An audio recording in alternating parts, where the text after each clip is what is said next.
ফজল মিয়ার ভাতিজা আনসার আমার দর্শনের চেষ্টা করছে।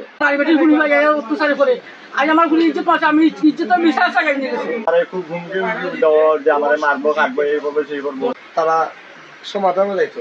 আমি সমাধান মানছি না। ফজল মিয়ার ভাতিজা আনসার আমার দর্শনের চেষ্টা করছে। আমার বাইরে খাওয়ার লগে এরা গেছে, এরা যাওয়ার লগে এরা সেটা মারাধর করছে। মারধর করার পরে আমার বাইরে না করতে পুলিশ আনছে। পুলিশ আনার সাথে সাথে এরা কিতা করালে আমরা এরা বার করিয়ে আনছে। আমি এটা ওর কাছে বিচার চাই, সুস্থ বিচার চাই। ফজল মিয়ার ভাতিজা যে আনসার আমার বউর উপরে নির্যাতন করা দর্শন করার চেষ্টা করছে, ঠিক আছে। আর অনেকবার করছে, আমারও কইছে, বাট আমি আর এগুলো বিশ্বাস করছিলাম না। কিন্তু কালকে ঘটনা রাখছে করার বার থেকে আমি মানে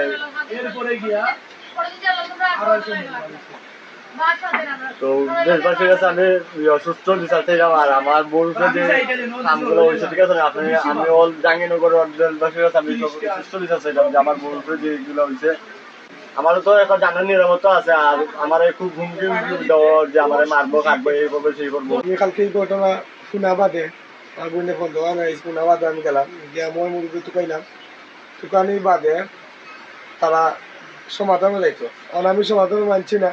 উল্টা মাইছে আপনার যেটা ভাল লাগে কথা রক্ষা। উল্টা যে গে দুর্ঘটনা ঘটাইতে চাইছিল হে উল্টা বড় বড় মাত মাতে আমার মারিতে চার হুতা করিতে চার তোর বোন যাবে মিলে তুই ওটা করে মাতে আমার উল্টা করে কুত্তার বাচ্চা নটি বা তোরে মারি পেলাই দিবি, তুই জাহাঙ্গীরনগর গুন্ডামি করে। আমারও একটা উদ্দেশ্য আপনার যে আমি সুস্থ বিচার চাই। আমার বইটা অত খাইরে করে সুস্থ বিচার চাই। আমার মেয়েরে অত অত্যাচারী করছে, আইও আমার মেয়েরে করছে, খাইলো মুখে মেয়েরে করবো। আমার মেয়ের বাপ নাই, একটু বাপ থাকলে তো ঘটনা ঘটলো না। আর আমার বাপ নাই করে ঘুরি এই অত্যাচার করে, নারী বেটির ঘুরি এই অত্যাচারী করে। আজ আমার ঘুরি ইজ্জত আছে, আমি ইজ্জতের বিচার চাই নিয়ে গেছি।